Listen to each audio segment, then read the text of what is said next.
What's going on, everybody? Will Murphy here with Iron Will Fitness. Today's video is going to be about planning for your week.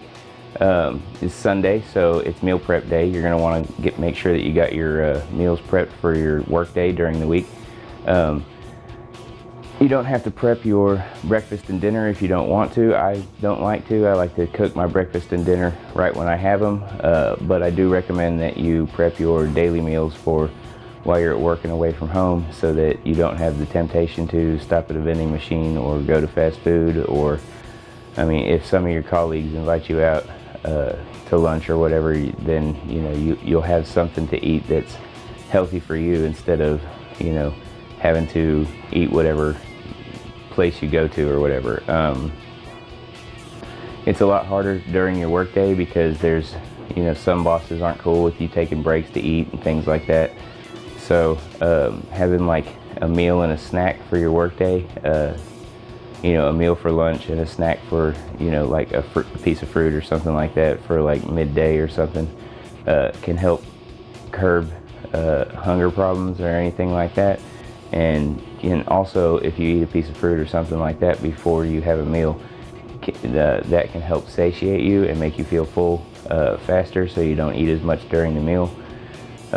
It's all about portion control when you're worried about cooking food for your meal prep endeavors and trying to keep a certain calorie limit going. So you want to keep your portions relatively small.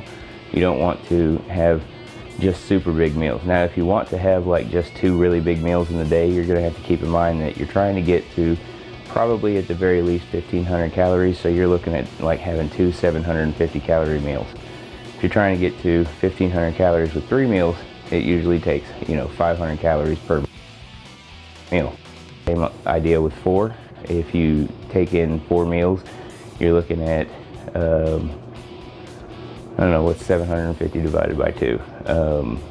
So 375 calories per meal. So the more meals you take in, the less calories per meal you have to eat, which makes it easier to get through those meals. And if you're doing 4 to 5 meals a day, that usually helps with being able to keep your portion sizes small. It also helps maintain a level blood sugar throughout the day, so that you're not having ups and downs in your blood sugar profile or anything like that. You're keeping pretty level blood sugar if you have more meals during your day.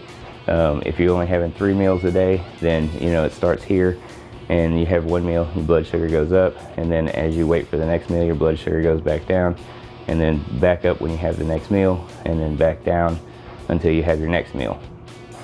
If you have 4 meals a day, you have, you start here, you go up, and you have a meal, and then your blood sugar starts to come down, but faster, you have more, and you're back up to normal. So the line gets smaller for your blood sugar as you go up. So when you're having 5 meals, you're pretty steady throughout the day with your blood sugar levels. That helps with your body producing insulin and things like that, which can help you. If your body's producing too much insulin, it can help you hold on to excess fat. If your body's producing the normal amount of insulin that it needs to, then it can be easier to lose fat. So if you're looking to lose fat, it's probably better for you to take in several small meals during the day than to take in just 1 or 2 large meals during the day at some point.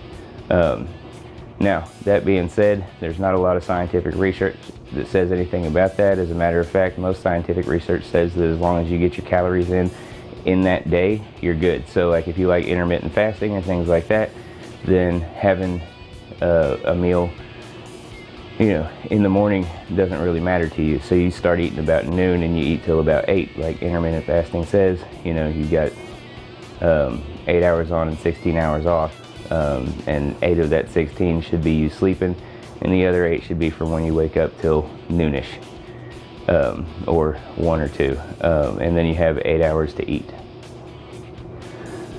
In that 8 hours, you would still eat the same amount of food that you eat in a normal day. It would just be all compacted into a smaller 8-hour window. And if you want to do that, you can, as long as you're getting in the amount of calories that you're supposed to do.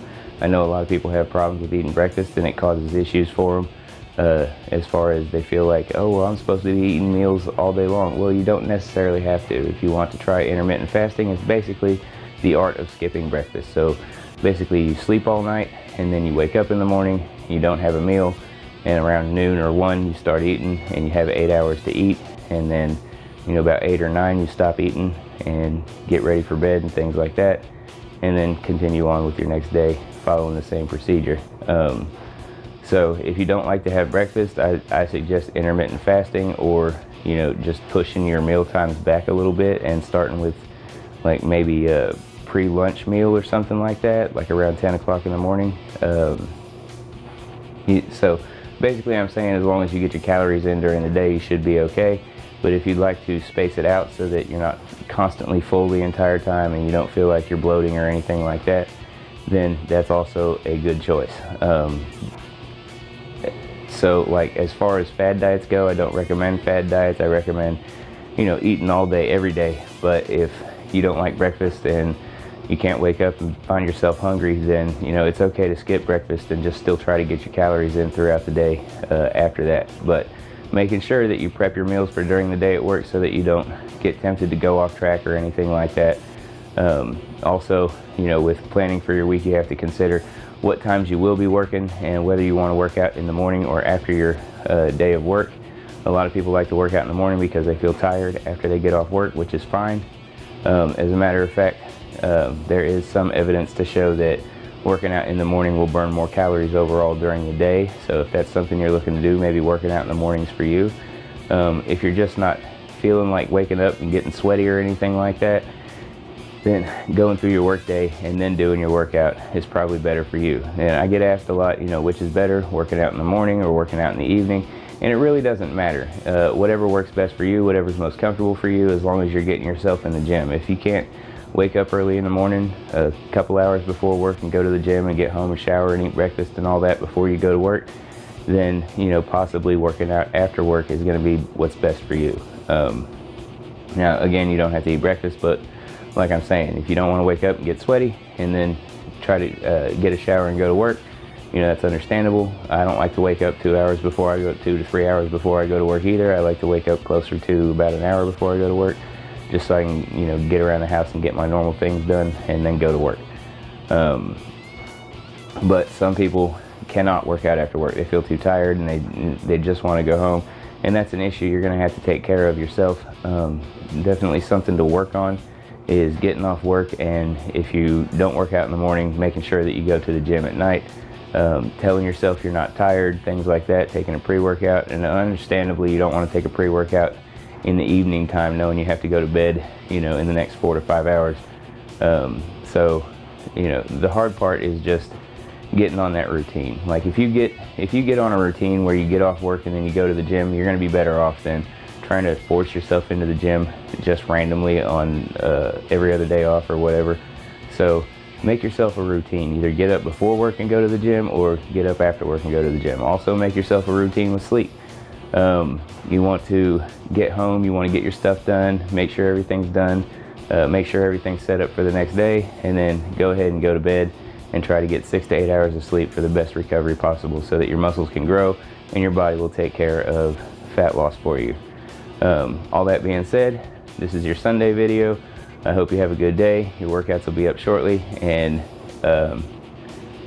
yeah, we're getting ready for tomorrow. So I'm preparing for tomorrow, Monday, and you should be too, getting ready for your week to go. And we will see you soon. Don't forget to check YouTube for the workout videos. It's Iron Will Fitness on YouTube. You can find me on Facebook at Iron Will Fitness Training, on the internet at ironwillfitnesstraining.com, and on Instagram at ironwillpt. We'll holler at you later. Peace.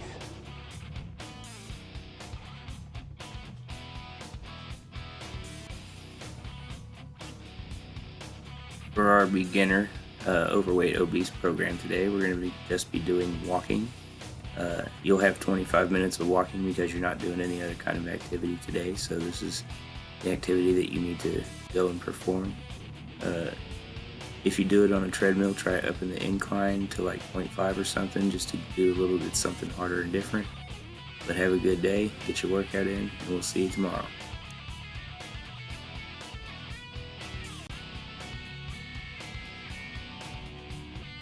For our beginner workout program today, we're going to be doing 25 minutes of cardio. You can do anything you want to do as long as you get your heart rate up. Make sure that you get it done today. Don't miss out on your workout just because it's the weekend. Y'all have a great weekend, and we'll see you tomorrow.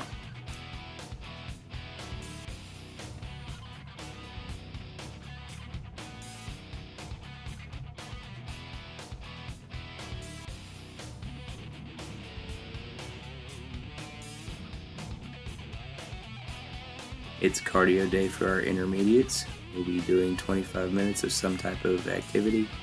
It can be, a cardio machine, or it could be some kickboxing or something like that, or it could be a run in the park. Feel free to do anything you like to get your heart rate up, and we will see you tomorrow. Have a great workout.